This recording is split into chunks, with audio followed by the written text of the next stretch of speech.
व्यवस्था मेरा जिम्मा है और पार्टी की परमिशन जिस बिना पर साथियों और स्टेज पर तशरीफ फरमा उत्तर प्रदेश के ऑल इंडिया मजलिस-ए-इत्तेहादुल मुस्लिमीन के सदर हमारे जमहूरियत की सबसे बड़ी ताकत सियासत है। आज मौजूदा वक्त में जो मुल्क के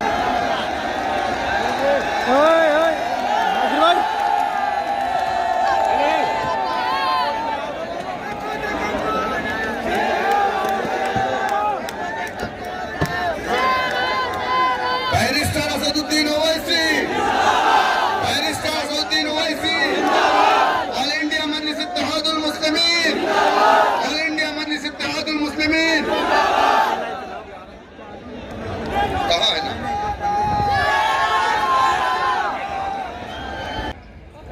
हमारी एक ही ख्वाहिश है कि इस बड़े प्रदेश में जहां पर हर जात और बिरादरी ने अपनी अपनी एक सियासी आवाज को बनाया, अपनी एक सियासी ताकत को मनवा लिया, अपने नुमाइंदों को उन्होंने अपने वोट से कामयाब करवाया और अपनी एक सियासी शनाख्त पैदा कर ली, जिसकी बुनियाद पर उन तमाम जात और बरादरियों ने अपने समाज के लिए कुछ हासिल किया।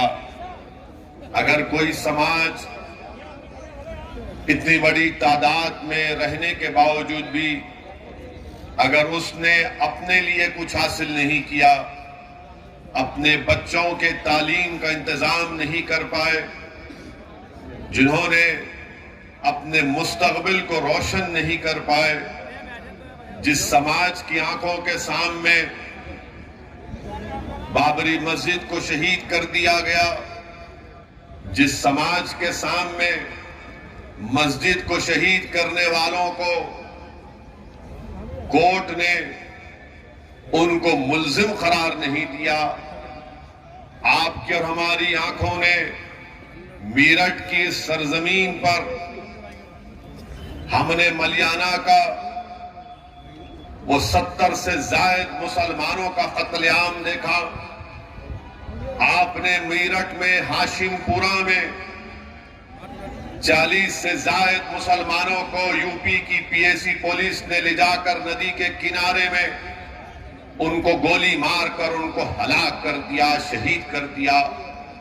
हमने फसादों को देखा, मगर मैं आज आपसे हाथ जोड़कर अपील करने आया हूं कि उत्तर प्रदेश के 19% मुसलमानों को अपनी एक सियासी अलहायदा ताकत बनाने की जरूरत है। आपको अपनी लीडरशिप को बनाना है। आपको, अगर आप चाहते हैं कि उत्तर प्रदेश में आपको आपका हिस्सा मिले, आपका मुकाम मिले, आपको इज्जत मिले, आपसे नाइंसाफी का खात्मा हो, आपके मासूम बच्चे और बच्चियों को स्कूल मिले, नौजवानों को कॉलेज मिले, नौजवानों को नौकरी में उनका हिस्सा मिले, पुलिस का जुल्म का खात्मा हो, तो याद रखो आपको एक सियासी ताकत बनना पड़ेगा। जिस तरह उत्तर प्रदेश में दलितों ने और खास तौर से जाटवों ने बहन मायावती को अपना नेता बनाया, जिस तरह उत्तर प्रदेश के यादवों ने मुलायम सिंह यादव को अपना नेता बनाया, जिस तरह यहां पर हर समाज के लोगों ने जाटों के लिए चौधरी चरण सिंह से लेकर अजित सिंह से लेकर आज उनके बेटे ये कहते हैं कि जाट हमारे साथ है। मेरे अजीज दोस्तों और बुजुर्गों, यहां पर कुर्मियों ने कई नेताओं को अपने पैदा किया। कितनी ऐसी बिरादरियां हैं, ठाकुर हैं, जो आज उत्तर प्रदेश के मुख्यमंत्री को योगी जरूर है मगर उसको अपना ठाकुर नेता मानते हैं। ब्राह्मण समाज के लोग हैं। एक गवर्नमेंट ऑफ इंडिया में नरेंद्र मोदी की सरकार में एक मंत्री है जिनका नाम टेनी है, क्योंकि उनका ताल्लुक ब्राह्मण समाज से, उनकी गाड़ी से उनके ही घर में एक साजिश रचाई गई और उस साजिश के नतीजे में उनके बेटे ने अपनी गाड़ी से 4 किसानों को रौंद दिया। मगर नरेंद्र मोदी जो अपने आप को बड़ा बहादुर वजीर आजम कहते हैं, वो ब्राह्मण समाज को नाराज नहीं करना चाहते और टेनी को अपनी कैबिनेट से नहीं हटाते। क्यों नहीं हटाते? क्योंकि अगर मैं इसको हटाया तो उत्तर प्रदेश के ब्राह्मण समाज के लोग नाराज हो जाएंगे। अपने ही गाड़ी से उनके बेटे ने 4 किसानों को खत्म कर दिया।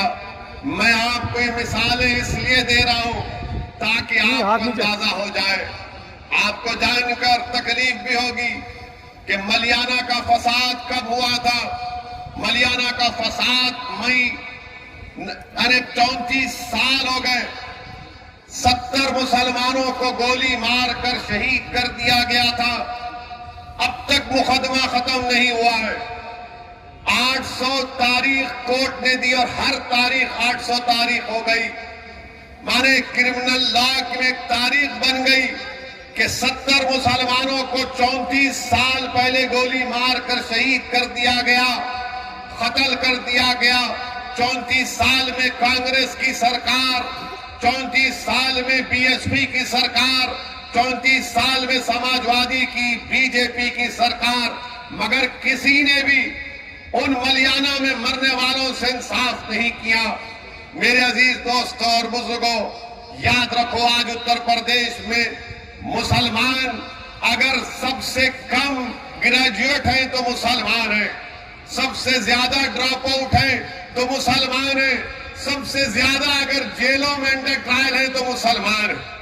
19% उत्तर प्रदेश में मुसलमान हैं और 28% जेल में अंडर ट्रायल है। बताइए, इसके बावजूद भी आप अगर करवट नहीं लेंगे तो कब करवट लोगे मुसलमानों? क्या जब शोर क़यामत होगा तुम उठोगे? मैं आपको ये दाद हासिल करने के लिए नहीं कह रहा हूं, मैं कोई शायर नहीं हूं कि कोई शेर पढ़ा रहा वाह वाह के नारे लगाएंगे। मैं आपको बता ये रहा हूं कि जब आप यहां से उठकर जाएंगे तो मेरी ये ऐन ख्वाहिश है कि आप में एक तब्दीली पैदा हो जाए, आप में एक सोच पैदा हो जाए, आप में एक फिक्र पैदा हो जाए। क्योंकि आपने बरसों इन तमाम सियासी पार्टियों का साथ दिया। बताइए हमने क्या हासिल किया, क्या मिला आपको? आपको हमेशा डराते रहे। 34 साल पहले, 60 साल पहले यही कहा गया फिरका परस्ती को शिकस्त दो, हमने फिरका परस्ती को शिकस्त दी। कभी कहा गया जनसंघ को हराओ, हमने जनसंघ को हराया। फिर कहा कि आपने कांग्रेस से नाराज हुए तो बीएसपी का साथ दिया, उनसे नाराज हुए तो समाजवादी का साथ दिया। आखिर आपने अपनी क़यादत क्यों नहीं बनाई? कोई कहेगा यहां पर कि नहीं, मीरठ से मुसलमान एमएलए बना, मीरठ से यहां पर इस इलाके से एमपी भी बना, मगर याद रखो वो तुम्हारा नहीं था। मुसलमान समाजवादी में भी है, मुसलमान बीएसपी में भी है, मुसलमान कांग्रेस में भी है, मुसलमान बीजेपी में भी है। मगर बताओ, क्या वो मुसलमानों का नेता है? नहीं, वो समाजवादी का नेता है, बीएसपी का नेता है। आपको अपना नेता पैदा करना पड़ेगा जिसको आप फख्र से कह सकें कि हाँ ये मेरा नेता है। आपने जिताया इनको, मगर वो चले गए बीएसपी में। आपने जिताया उनको, एमपी बने, इलेक्शन हार गए तो किसी और दूसरी पार्टी के चौखट पर चले गए। मैं आपको ये बताने आया हूं कि आप अपने वोट से अपने नेता को बना सकते हैं। ये काम आपको करना और इंशाअल्लाह हम करेंगे। आपका साथ, आपका ताउन रहेगा तो यकीनन ये काम होगा। डरने और घबराने की जरूरत नहीं है। हर आदमी आता है हर पार्टी का। अभी मुझे बताया गया कि आज के जलसे-आम में आने से पहले बाद समाजवादी के और बीएसपी के नेता आवाम को रोकना चाहते हैं, पुलिस के जरिए से चेकिंग करा रहे हैं। अरे आप क्यों चेकिंग करा रहे हैं? क्यों इस्तेमाल कर रहे हैं पुलिस को? समाजवादी बीएसपी के नेताओं, बताओ, क्या तुम मुसलमानों के नेता हो या तुम समाजवादी बीएसपी के नेता हो? वोट का जब मामला आएगा तो आकर कहेंगे कि हमको वोट दे दो। वोट का जब मामला आएगा हमको वोट दे दो मगर जब बात आएगी शरीयत की तो गूंगे बन जाते हैं। जब बात आएगी मुसलमानों से इंसाफ की तो अंधे बन जाते हैं। जब बात आएगी CAA NRC की तो बहरे हो जाते हैं। अरे सब चीज पर हम बोलते हैं और जब इलेक्शन का मामला आता तो बोलते नहीं। ओवैसी भाषण तो अच्छा देता मगर बीजेपी को हराना, बीजेपी को हराना जरूर है मगर क्या हम हराएंगे बीजेपी को या फिर उत्तर प्रदेश का हमारा हिंदू भाई हराएगा? डेटा है, आदाद शुमार है कि पिछले 2019 के लोकसभा के चुनाव में 75% मुसलमानों ने BSP और समाजवादी को वोट दिया। उसके बावजूद भी सिर्फ 15 लोकसभा की सीट पर कामयाब हुए, बाकी सीट पर बीजेपी कामयाब हो गई। किसकी वजह से हुई? क्या आपने दिया बीजेपी को वोट? क्या आप देंगे बीजेपी को वोट? क्या आपकी ख्वाहिश नहीं है कि दोबारा योगी इस प्रदेश का मुख्यमंत्री ना बने? मगर ये कैसे होगा? क्या आपको यकीन नहीं है कि मजलिस बीजेपी को हरा नहीं सकती? यकीनन मजलिस बीजेपी को हरा सकती और हराएगी इंशाअल्लाह ताला। मगर ये समाजवादी और BSP के लोग आकर कहेंगे नहीं, ये जो लंबा आदमी है, शेरवानी टोपी पहना, इसकी बात का यकीन मत करो, इसकी बात का यकीन मत करो। और फिर किसकी बात का यकीन करेंगे? वो अखिलेश यादव, समाजवादी पार्टी, मुजफ्फरनगर का फसाद हुआ, इंसाफ नहीं कर पाए। वो समाजवादी पार्टी जो सरकार में थी, स्लॉटर हाउसेस के लाइसेंस दे सकती थी, लाइसेंस नहीं दिया। वो समाजवादी पार्टी जो मुसलमानों से रिजर्वेशन का वादा किया, नहीं किया। आप किसकी बात का भरोसा करेंगे? हाँ, मुसलमान जीत सकता जरूर है मगर आपका नेता नहीं बन सकता, आपका लीडर नहीं बन सकता। आपको अपना लीडर बनाना है। आपने सुना अभी कि हमारे भाई अतीक साहब गुजरात अहमदाबाद की जेल से अपना दर्द भरा पैगाम आप तक पहुंचा रहे। हमारी बहन अपने शौहर का दर्द भरा पैगाम आपको पढ़कर सुना रही है। क्या किया इन्होंने? अतीक साहब ने क्या क्या नहीं किया इनके लिए? बदनामगी मोल ली इनके लिए, सत्ता दिलाई इनको और उनको जेल में डाल दिया गया। आजम खान जेल में है। क्या मुकदमा आजम खान पर किस लिए जेल में डाला गया? कोई नहीं बोलेगा। मेरे अजीज दोस्तों और बुजुर्गों, मैं आपसे सिर्फ यही गुजारिश करने आया हूं कि इस चुनाव में आने वाले विधानसभा के असेंबली के इंतखाबात में उत्तर प्रदेश के मुसलमानों को अपना हिस्सा लेना है। आपको अपना हिस्सा लेना है और हिस्सा लेकर रहेंगे इंशाअल्लाह ताला। ये लड़ाई मजलिस की हिस्सेदारी की है। ये लड़ाई हमारी भीख की मांगने की लड़ाई नहीं है। हम अखिलेश यादव के बगल में ठहर कर फोटो लेने के मोहताज नहीं है। हमको तुम्हारे फोटोओं की जरूरत नहीं है। हमको हमारा हक चाहिए और हम हक लेकर आएंगे इंशाअल्लाह ताला। यकीनन बीजेपी को हराएंगे। किसने कहा नहीं हराएंगे? अभी हम सुन रहे थे कि मीडिया के लोगों ने हमको मैसेज भेजा कि उत्तर प्रदेश में किसी जगह पर नरेंद्र मोदी देश के वजीर आजम ने कहा कि गंगा एक्सप्रेसवे से सबको फायदा पहुंच जाएगा।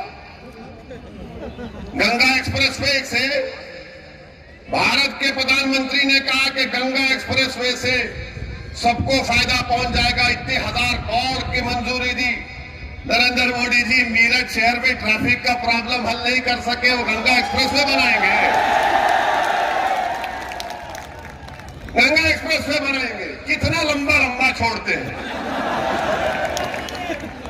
बिजली बम्बा बाईपास मीरठ का मोदी जी कब से बन रहा है?